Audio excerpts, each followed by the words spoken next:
Hello, everyone, and welcome again to another Teacher Joseph podcast.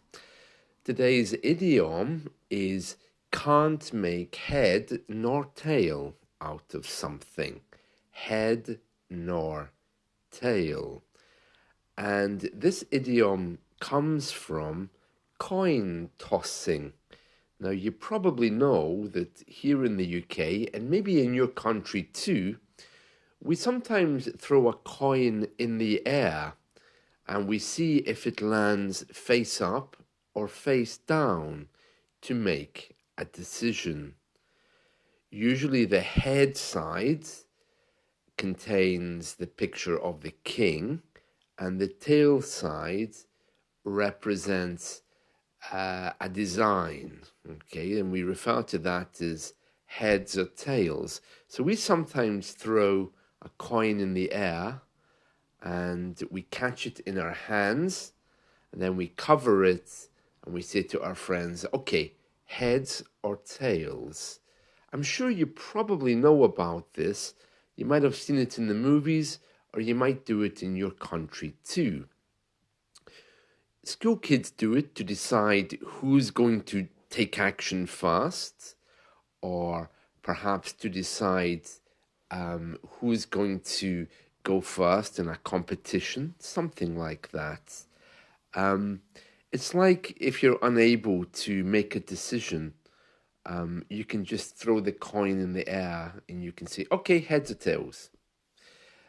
It's very common for us to do that. It's just like a little game when a decision has to be made. If I want to watch one movie and another family member wants to watch another, we quite often say to each other, let's toss for it, heads or tails. And we throw the coin in the air, and of course, the woman will say heads, or she might say tails, and that means that I will go with the opposites. Okay, and whoever wins will get to watch the movie they want. That's just a very brief example. That's what heads and tails is. Now, as I've explained the meaning of heads and tails, I'm hoping that today's idiom, can't make head nor tail of it, will become a little bit clearer. Because when we say we can't make head nor tail of something, we're saying that it's really not clear. It's something which is just without logic or without any kind of understanding.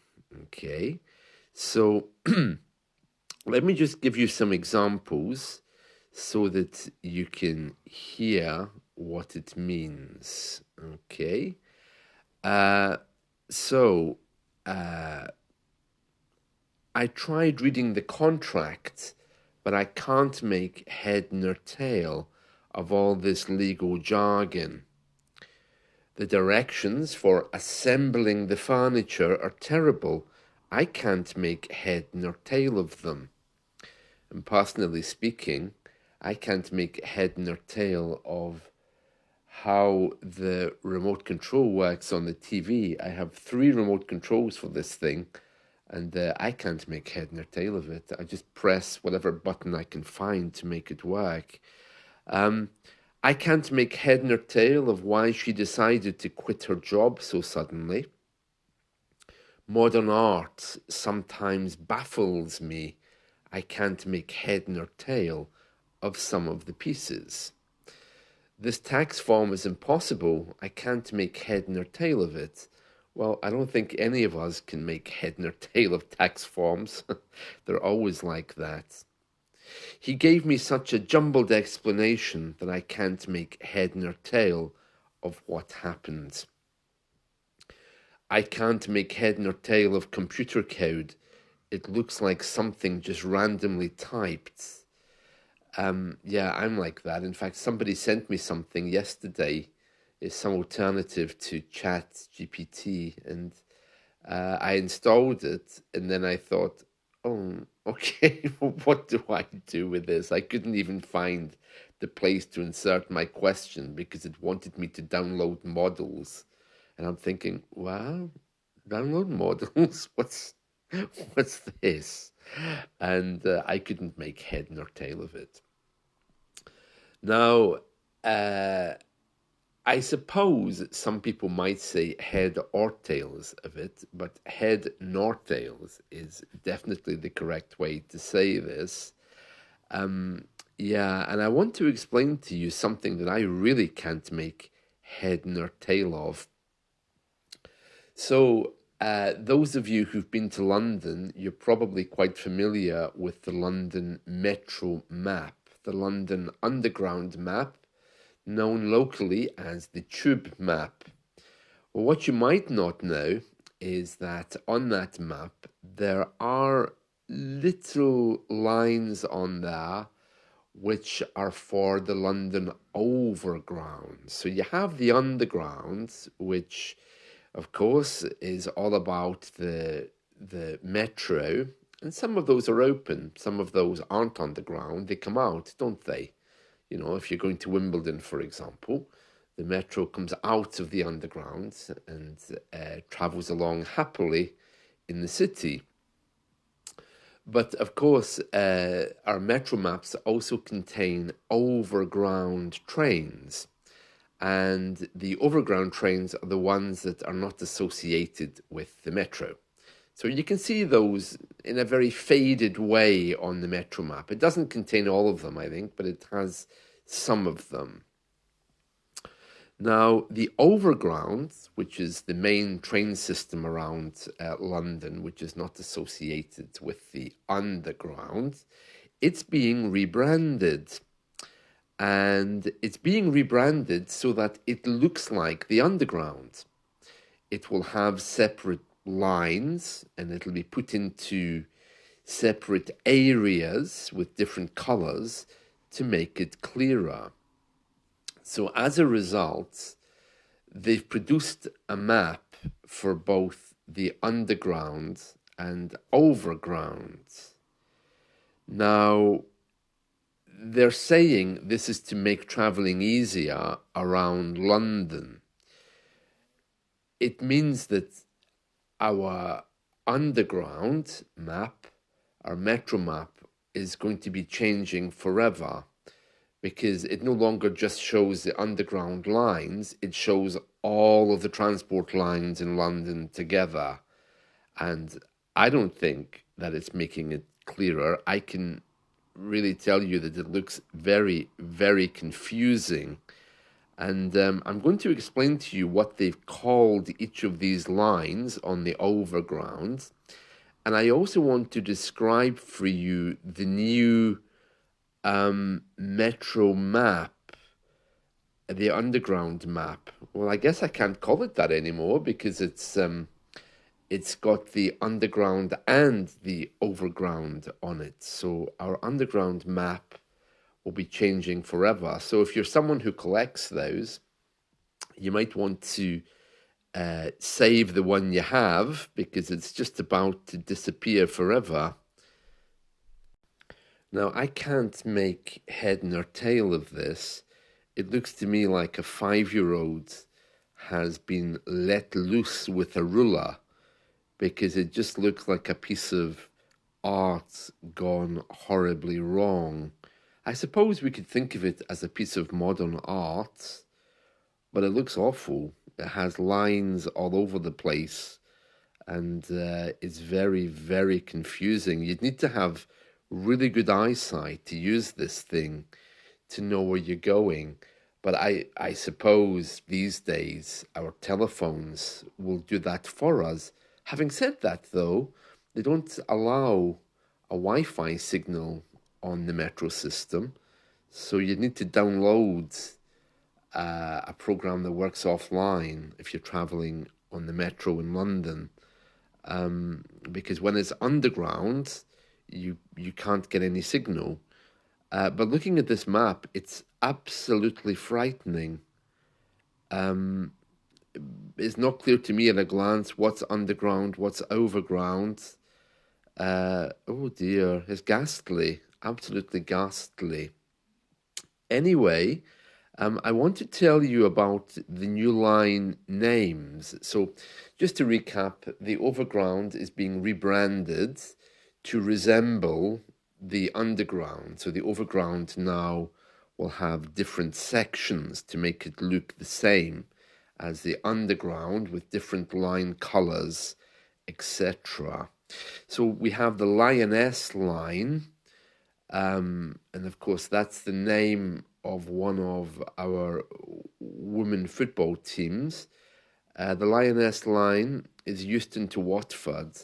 This will run through Wembley and honours the historic achievements and lasting legacy created by the England women's football team that continues to inspire and empower the next generation of women and girls in sport. It will be yellow parallel lines on the map. Yeah, the women's football team is incredibly powerful here. I've seen them. I don't particularly like women's football, and the only reason why I don't like it is because the women look very, very aggressive. I don't know why that is, but anyway, the next one is the Mildmay line, which is Stratford to Richmond and Clapham. The Mildmay line, which runs through Dalston, honours the small charitable hospital in Shoreditch that has cared for Londoners over many years, notably its pivotal role during the HIV/AIDS crisis in the 1980s, which made it the valued and respected place it is for the LGBTQ community. Okay. Then the next one is the Windrush line, Highbury and Islington to Clapham Junction. The Windrush line runs through areas with strong ties to Caribbean communities in London, such as Dalston Junction, Peckham Rye, and West Croydon, and it honours the Windrush generation. Yeah, the Windrush generation was a group of Caribbean people who were asked to come to London in the UK to help build up the city after the war. I think they, not just London, I think they were sent to the UK, and in exchange they were promised free settlement, and also they were promised a new life in the UK. And many of them came, and they, of course, integrated into our society, which is great. But then our government, about, I think, 5 or 6 years ago, made a massive error and started sending them letters to demand that they leave the country. So you can imagine that created a strong political problem, but it did bring to light the Windrush people, because many of us hadn't heard of it before, and the government was shamed into making apologies. Apparently, what happened is many of the Windrush generation, they had never been documented. They were just told, come, you can have a new life, but the government didn't keep records of them anywhere. So when they were checking for illegal immigrants, they mistakenly thought Windrush people were illegal, and even their children and grandchildren suddenly received letters to say, you've got to be out of this country in a month or 2 months. It caused a great deal of sadness. So that's the Windrush line. The Weaver line, Liverpool Street to Enfield and Chingford, it's called the Weaver line because that area of London was known for its textile trade. The Suffragette line will be celebrating how the working class movement in the East End fought for votes for women. Yeah, Emmeline Pankhurst. There was a famous lady who fought for the rights of women. Her grave is in a cemetery in London that I visited fairly recently. Yeah. Yeah, and one of the suffragettes is still alive. She's 103, Annie Huggett. And then we have the Liberty Line, which celebrates the freedom that is a defining feature of London. And it's for the people of Havering. I'm not sure exactly why the Liberty Line is called that. It doesn't really say very much about it, except that it celebrates the freedom that's a defining feature of London, and it'll be coloured grey on the map. The saying that Transport for London is engaging with Londoners to make sure they're all happy with this. And I'm not clear on exactly whether this map has been launched yet or whether it's coming in the near future, but it looks hellish, I have to say. Oh dear. Just a glance at it makes me want to run a mile. To run a mile just means to run away from something, but I can't make head nor tail of it. So there we are. That's the news from London today. This London Underground map is going to include the overground trains as well. So it's basically going to be a transport map in the future. It's unclear whether the old map will exist still. It doesn't look like it will. And the overground is going to be split into different sections. If you get the chance today, do listen to a song called Warwick Avenue by Duffy. I don't have time to go through her lyrics, but basically she's writing about meeting her lover at Warwick Avenue metro station. And she's saying, when I get to Warwick Avenue, meet me by the entrance of the tube. We can talk things over a little time. Promise me you won't step out of line. So she's playing with words there. To step out of line means to behave in a way that's unacceptable. And of course, that's a reference as well to metro lines. Yeah, I like Duffy in Warwick Avenue. No double negatives there, thankfully. At least not yet, anyway. But you can listen to that song today if you're interested in a song about the metro in London. That's it from me. I hope you've enjoyed this. Let's talk again soon. See you. Bye.